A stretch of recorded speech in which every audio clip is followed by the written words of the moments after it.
25ನೇ ಶ್ಲೋಕ. ಶನೈ ಶನೈರುಪರಮೇತ್ ಬುದ್ಧ್ಯಾ ಧೃತಿ ಗೃಹೀತಯಾ ಆತ್ಮಸಂಸ್ಥಂ ಮನಃ ಕೃತ್ವಾ ನ ಕಿಂಚಿದಪಿ ಚಿಂತಯೇತ್. ಶನೈಃ ಶನೈಃ ಉಪರಮೇತ್ ಬುದ್ಧ್ಯಾ ಧೃತಿ ಗೃಹೀತಯಾ ಆತ್ಮಸಂಸ್ಥಂ ಮನಃ ಕೃತ್ವಾ ನ ಕಿಂಚಿತ್ ಅಪಿ ಚಿಂತಯೇತ್. ಆ ಧ್ಯಾನ ಯೋಗಾನುಷ್ಠಾನಕ್ಕೆ ಸಂಬಂಧಪಟ್ಟ ಕೆಲವೊಂದು ವಿಚಾರಗಳನ್ನ ಹಿಂದೆ ಹೇಳಿದ. ಇನ್ನು ಕೆಲವು ವಿಚಾರಗಳನ್ನು ಹೇಳ್ತಿದ್ದಾನೆ. ಧೃತಿ ಗೃಹೀತಯಾ ಬುದ್ಧಿಯ ಶನೈಹಿ ಶನೈಹಿ ಉಪರಮೇತ್. ಹಿಂದೆ ಹೇಳಿದ ಒಂದು ಪಾಯಿಂಟ್, ಮನಸಾ ಏವ ಇಂದ್ರಿಯ ಗ್ರಾಮಂ ಸಮಂತತಃ ವಿನಿಯಮ್ಯ. ಮನಸ್ಸಿನ ಮೂಲಕವಾಗಿ ಇಂದ್ರಿಯಗಳ ಸಮುದಾಯವನ್ನ ಕಂಟ್ರೋಲ್ ಮಾಡ್ಕೊಳ್ಬೇಕು ಅಂತ. ಅಂದ್ರೆ ಕುದುರೆ ಮನಸ್ಸನ್ನೋದು, ಅಥವಾ ಒಂದು ಕುದುರೆಯನ್ನ ನಾವು ನಿಯಂತ್ರಣ ಮಾಡಬೇಕು. ಕುದುರೆಯನ್ನ ನಿಯಂತ್ರಣ ಮಾಡಬೇಕು ಅಂದ್ರೆ ಅದಕ್ಕೆ ಹಗ್ಗವನ್ನ ಹಿಡ್ಕೊಂಡು ಸಾರಥಿ ಬೇಕು. ಹಾಗೆ ಇಲ್ಲಿ ನಮ್ಮ ಇಂದ್ರಿಯಗಳು, ಜ್ಞಾನೇಂದ್ರಿಯ ಮತ್ತು ಕರ್ಮೇಂದ್ರಿಯ. ಜ್ಞಾನೇಂದ್ರಿಯ ಮತ್ತು ಕರ್ಮೇಂದ್ರಿಯಗಳನ್ನ ನಿಯಂತ್ರಣ ಮಾಡ್ಲಿಕ್ಕೆ ಮನಸ್ಸು ಬೇಕು, ಕಟ್ಟು ಹಾಕ್ಲಿಕ್ಕೆ ಮನಸ್ಸು ಬೇಕು. ಮನಸ್ಸನ್ನ ನಿಯಂತ್ರಣದಲ್ಲಿ ಇಟ್ಕೊಳ್ಳಿಕ್ಕೆ ಬುದ್ಧಿ ಬೇಕು, ಆಲೋಚನೆ ಬೇಕು. ಆಗ ಅದನ್ನು ಕೃಷ್ಣ ಹೇಳ್ತಿದ್ದಾನೆ, ಧೃತಿ ಗೃಹೀತಯಾ ಬುದ್ಧಿಯ. ಧೃತಿ ಅಂದ್ರೆ ಧೈರ್ಯ ಅಂತ ಅರ್ಥ, ಧಾರಣಾ ಶಕ್ತಿ. ನಮಗೆ ಯಾವುದು ಒಳ್ಳೆಯದು, ಯಾವುದು ಕೆಟ್ಟದ್ದು, ಯಾವುದರ ನನಗೆ ಹಿತ, ಯಾವುದು ಅಹಿತ, ಯಾವುದು ಆತ್ಮೋದ್ಧಾರಕ್ಕೆ ಕಾರಣ, ಯಾವುದು ಆತ್ಮನ ಅಧಃಪತನಕ್ಕೆ ಕಾರಣ ಅನ್ನೋ ವಿಚಾರವನ್ನು ನಾವು ತಿಳ್ಕೊಳ್ಬೇಕು. ಓದಿ ತಿಳ್ಕೊಳ್ಬೇಕು, ಅಥವಾ ಶ್ರವಣವನ್ನ ಮಾಡಿ ಕೇಳಿ ತಿಳ್ಕೊಳ್ಬೇಕು. ಅದನ್ನು ನಾವು ಅನುಭವಿಸಿ ನಮ್ಮ ಅನುಭವಾರೂಢ ಮಾಡ್ಕೊಳ್ಬೇಕು. ಆಗ ನಮ್ಮ ಬುದ್ಧಿ ಗಟ್ಟಿಯಾಗತ್ತೆ. ಹೌದು, ಇದರಿಂದ ನನಗೆ ಒಳ್ಳೇದಲ್ಲ, ನಾವು ಅದನ್ನು ಬಿಡ್ತೀವಿ. ಹೌದು, ಇದರಿಂದ ನನಗೆ ಒಳ್ಳೇದಾಗತ್ತೆ, ಅದನ್ನು ಹಿಡ್ಕೊಳ್ತೀವಿ. ಧೃತಿ ಗೃಹೀತಯಾ ಬುದ್ಧಿಯ. ಧೃತಿ ಅಂದ್ರೆ ಒಂದು ರೀತಿಯಲ್ಲಿ ಹೇಳ್ಬೇಕಾದ್ರೆ ಆತ್ಮವಿಶ್ವಾಸ. ಆತ್ಮವಿಶ್ವಾಸ ಇತ್ತು ಅಂತಾದ್ರೆ ಏನನ್ನು ಬೇಕಾದ್ರೂ ಮಾಡಬಹುದು. ಅದ್ರ ಬಗ್ಗೆ ನಂಬಿಕೆ ಇಲ್ಲ, ಶ್ರದ್ಧೆ ಇಲ್ಲ, ಅದ್ರ ಬಗ್ಗೆ ಪರಿಪೂರ್ಣವಾದ ಜ್ಞಾನ ಇಲ್ಲ ಅಂತ ಆದ್ರೆ ಯಾವುದನ್ನ ಸಾಧನೆ ಮಾಡ್ಲಿಕ್ಕೆ ಆಗೋದಿಲ್ಲ. ಯಾವುದಾದ್ರೂ ನಾವು ಇದರಿಂದ ಒಳ್ಳೇದಾಗೇ ಆಗತ್ತೆ ಅಂದ್ರೆ ಅದು ಅಷ್ಟು ದೃಢವಾದ ವಿಶ್ವಾಸ, ನಂಬಿಕೆ ನಮಗಿತ್ತು ಅಂತಾದ್ರೆ ನಾವು ಅದನ್ನು ಮುಂದುವರಿತೀವಿ. ಹಾಗೆ ಮನೋನಿಯಂತ್ರಣ, ಅದರ ಮೂಲಕ ಇಂದ್ರಿಯಗಳ ನಿಯಂತ್ರಣದಿಂದ ನಮಗೆ ಒಳ್ಳೇದಾಗೇ ಆಗತ್ತೆ. ಮನೋನಿಯಂತ್ರಣವಿಲ್ಲ, ಆದ್ರಿಂದ ಇಂದ್ರಿಯ ನಿಯಂತ್ರಣವಿಲ್ಲ ಅಂದ್ರೆ ಕೆಟ್ಟದ್ದು ಕೂಡ ಹಾಗೆ ಆಗತ್ತೆ. ಈ ಒಂದು ಗಟ್ಟಿಯಾದ ತೀರ್ಮಾನ ಬೇಕು. ಹಾಗೆ ಧೃತಿ ಗೃಹೀತಯ ಬುದ್ಧಿಯ. ಧೃತಿ ಅಂದ್ರೆ ಧೈರ್ಯ ಅಂತ ಅರ್ಥ, ಧೃತಿ ಅಂದ್ರೆ ಆತ್ಮವಿಶ್ವಾಸ ಅಂತ ಅರ್ಥ. ಅದರ ಮೂಲಕವಾಗಿ ಬುದ್ಧಿಯ ನಮ್ಮ ಜ್ಞಾನ ನಿಶ್ಚಯಾತ್ಮಕವಾದ ಜ್ಞಾನ. ನಾನು ನನ್ನ ಮನಸ್ಸನ್ನ ಕಂಟ್ರೋಲ್ ಮಾಡಿಕೊಂಡು, ಇಂದ್ರಿಯಗಳನ್ನ ಕಂಟ್ರೋಲ್ ಮಾಡಿಕೊಂಡು ಸುಮ್ಮನೆ ವ್ಯರ್ಥವಾದ ಜೀವನವನ್ನ, ಸುಖ ಪಡಬೇಕಾಗಿರತಕ್ಕಂಥ ಯೌವನವನ್ನ ಹಾಳು ಮಾಡ್ಕೊಂಡು ಬಿಟ್ನೋ ಏನೋ ಅನ್ನೋ ಒಂದು ಸಂದೇಹ ನಮ್ಮಲ್ಲಿ ಉಳಿಬಾರದು. ಹೌದು, ಈ ಶಾಸ್ತ್ರ ನಮಗೆ ಸುಖ ಪಡಬೇಡಿ ಅಂತ ಶಾಸ್ತ್ರ ಹೇಳೋದಿಲ್ಲ, ಆದರೆ ನಿಷಿದ್ಧವಾದ ಸುಖವನ್ನ ಪಡಬಾರದು ಅಂತ ಶಾಸ್ತ್ರ ಹೇಳುವಂಥದ್ದು. ಹಾಗಾಗಿ ಸುಖ ಸಾಮಗ್ರಿಗಳು ಜಗತ್ತಿನಲ್ಲಿ ಬೇಕಾದಷ್ಟಿರ್ಬೋದು, ಆದರೆ ನಮಗೆ ಯಾವ ರೀತಿಯಾದ ಸುಖ ಪಡಲಿಕ್ಕೆ ಶಾಸ್ತ್ರಾನುಮತಿ ಇದೆಯೋ ಆ ರೀತಿಯಾಗಿರ್ತಕ್ಕಂಥ ಸುಖವನ್ನ ಅನುಭವಿಸ್ಬೇಕೇ ಹೊರತಾಗಿ ಅದನ್ನ ಮೀರಿದ ಸುಖವನ್ನ ಅನುಭವಿಸ್ತಕ್ಕಂಥದ್ದು ಶಾಸ್ತ್ರದ ನಿಯಮವಲ್ಲ. ಅದಕ್ಕೋಸ್ಕರವಾಗಿ ನಿಯಂತ್ರಣವನ್ನ, ಈ ಎಲ್ಲಾ ರೀತಿಯಾಗಿರ್ತಕ್ಕಂಥ ಇಂದ್ರಿಯಗಳನ್ನ ನಿಯಂತ್ರಣ ಮಾಡ್ಕೊಳ್ಬೇಕು.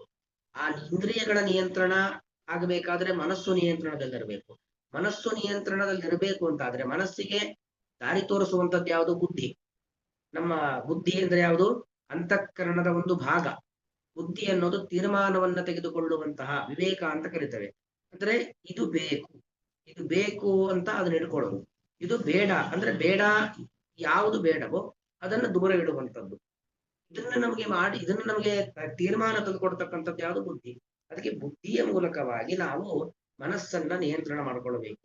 ಇದು ಒಂದೇ ದಿವಸದಲ್ಲಿ ಆಗ್ತಕ್ಕಂಥ ಕೆಲಸ ಅಲ್ಲ. ಶನೈಹಿ ಉಪರಮೇತ್. ಶನೈಹಿ ಬಹಳ ಹಂತವಾಗಿ, ಒಂದೇ ಬಾರಿಗೆ ನಾವು ವಿಷಯ ಪದಾರ್ಥಗಳ ವ್ಯಾಮೋಹವನ್ನು ಬಿಟ್ಟು ಬಿಡ್ತೇವೆ ಅಂದ್ರೆ ಸಾಧ್ಯವೇ ಇಲ್ಲ. ನಿಧಾನವಾಗಿ ಹಂತವಾಗಿ ಏನು ಮಾಡಬೇಕು? ನಮ್ಮ ಕಾಮನೆಗಳನ್ನ, ಬಯಕೆಗಳನ್ನ ನಿಯಂತ್ರಣದಲ್ಲಿ ಇಟ್ಕೊಳ್ಬೇಕು. ತುಂಬಾ ಹೊಟ್ಟೆ ವಾಕನೆಗೆ ಇದ್ದಕ್ಕಿದ್ದಾಗೆ ಊಟ ಮಾಡೋದೇ ಬಿಟ್ಬಿಡು ಅಥವಾ ತಿನ್ನೋದನ್ನ ಕಡಿಮೆ ಮಾಡು ಅಂದ್ರೆ ಆಗೋದಿಲ್ಲ. ಅವನು ಹಂತವಾಗಿ ಅವನ ಆ ತಿನ್ನುವ ಕ್ರಮವನ್ನ ಸರಿ ಮಾಡ್ಕೊಳ್ಬೇಕಾಗತ್ತೆ. ಹಾಗೆ ಎಲ್ಲದರಲ್ಲೂ ಅಷ್ಟೇ ನಿಧಾನವಾಗಿ ಉಪರಮೇತ್. ಉಪರಮ ಶಬ್ದಕ್ಕೆ ಅರ್ಥ ಏನು ಅಂತ ಹೇಳಿದ್ರೆ ಎಲ್ಲದರಿಂದ ನಿವೃತ್ತರಾಗುವುದು. ನಮಗೆ ಏನೇನೋ ಬಯಕೆಗಳಿರ್ತವೆ. ಕಣ್ಣಿಗೆ ಸಂಬಂಧಪಟ್ಟ ಬಯಕೆ, ಕಿವಿಗೆ ಸಂಬಂಧಪಟ್ಟ ಬಯಕೆ, ಚರ್ಮಕ್ಕೆ ಸಂಬಂಧಪಟ್ಟ ಬಯಕೆ, ನಾಲಿಗೆಗೆ ಸಂಬಂಧಪಟ್ಟ ಬಯಕೆ. ಹೀಗೆ ಒಂದೊಂದು ಇಂದ್ರಿಯಕ್ಕೂ ಕೂಡ ಹತ್ತಾರು ಬಯಕೆಗಳು ಇರ್ತವೆ. ಅದೆಲ್ಲವನ್ನು ಕೂಡ ಹಂತ ಹಂತವಾಗಿ ಮೆಲ್ಲ ಮೆಲ್ಲನೆ ಆ ಬಯಕೆಗಳಿಂದ ನಾವು ದೂರ ಸರಿತಾ ಇರಬೇಕು. ಉಪರಮೇತ್ ಅಂದ್ರೆ ನಿವೃತ್ತರಾಗುವುದು ಅಂತ ಅರ್ಥ. ಆ ಬಯಕೆಗಳಿಂದ ದೂರ ಬನ್ನಿ. ಆ ಕೃಷ್ಣ ನಮಗೆ ಮಾರ್ಗದರ್ಶನ ಕೊಡ್ತಾ ಇರೋದು.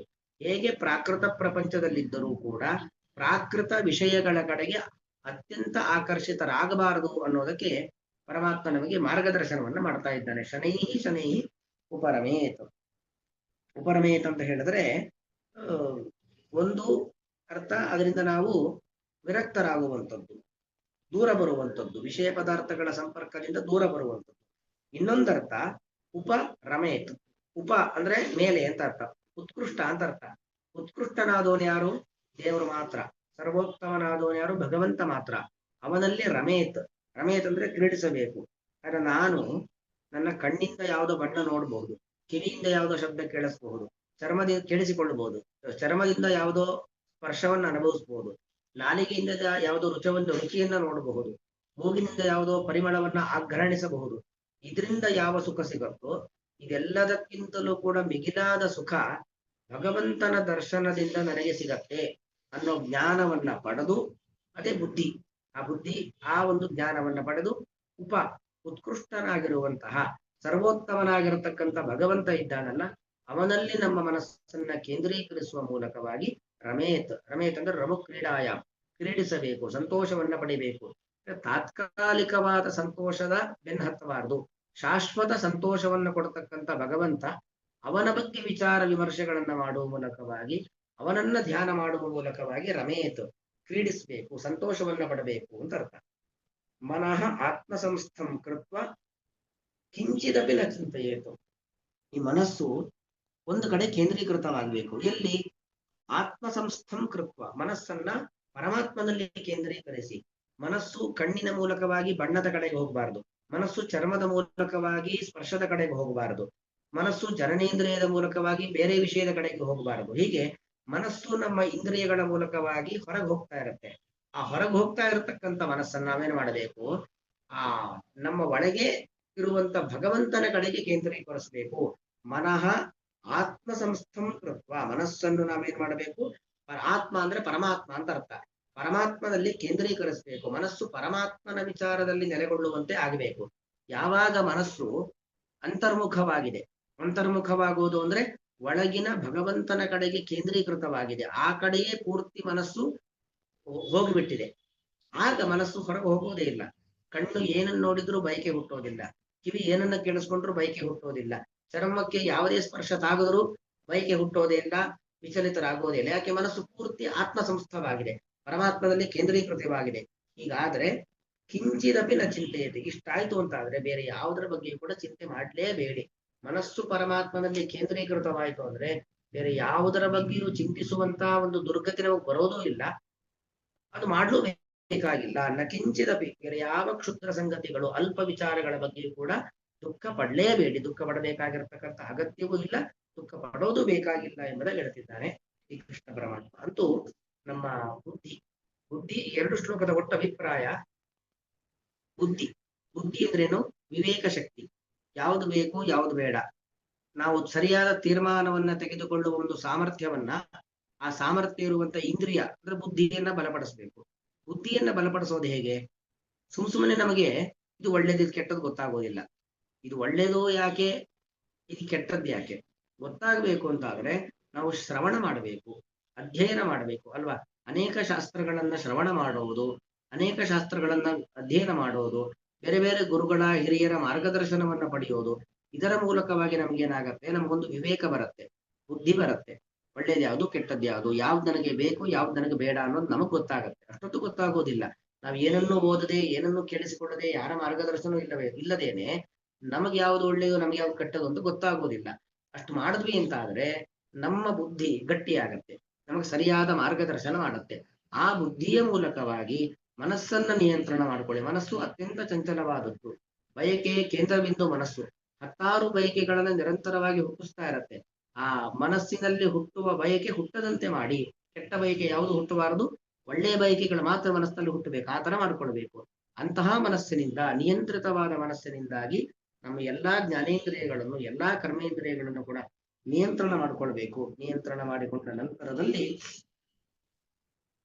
ಮನಸ್ಸನ್ನ ಭಗವಂತನಲ್ಲಿ ಕೇಂದ್ರೀಕರಿಸಬೇಕು. ಮನಸ್ಸು ಭಗವಂತನಲ್ಲಿ ಕೇಂದ್ರೀಕೃತವಾಗುವುದು, ಭಗವಂತನ ಕಡೆಗೆ ಏಕಾಗ್ರವಾಗುವುದೇನಿದೆ ಅದೇ ಧ್ಯಾನ, ಅದೇ ಯೋಗಾನುಷ್ಠಾನ. ಆ ಯೋಗಾನುಷ್ಠಾನದಿಂದಾಗಿ ಏನಾಗತ್ತೆ, ದುಃಖ ಸಂಯೋಗ ವಿಯೋಗವಾಗುತ್ತದೆ. ಹಿಂದಿನ ಶ್ಲೋಕ, ದುಃಖ ಸಂಯೋಗಗಳ ವಿಯೋಗ, ಎಲ್ಲಾ ದುಃಖಗಳೇನಾಗತ್ತೆ, ನಾಶವಾಗತ್ತೆ. ದುಃಖಗಳೆಲ್ಲ ನಾಶ ಆಗ್ತಾ ಇದೆ ಅಂತ ಅಂದ್ರೆ ಅರ್ಥ ಏನು? ಯಾವ ದುಃಖವೂ ನಮ್ಮನ್ನ ಪರಿತಪಿಸುತ್ತಿಲ್ಲ, ಯಾವ ದುಃಖವೂ ನಮಗೆ ತೊಂದರೆ ಕೊಡ್ತಾ ಇಲ್ಲ ಅಂದ್ರೆ ಅರ್ಥ ಏನು? ಯಾವ ದುಃಖವೂ ನಮಗೆ ಬರ್ತಾನೆ ಇಲ್ಲ ಅಂದ್ರೆ ನಾವು ಸಾಧಕರಾಗಿದ್ದೇವೆ, ಅಥವಾ ಸಾಧಕರಾಗುವ ಹಂತಕ್ಕೆ ನಾವು ಹೋಗ್ತಾ ಇದ್ದೇವೆ ಅನ್ನೋದು ಅಭಿಪ್ರಾಯ.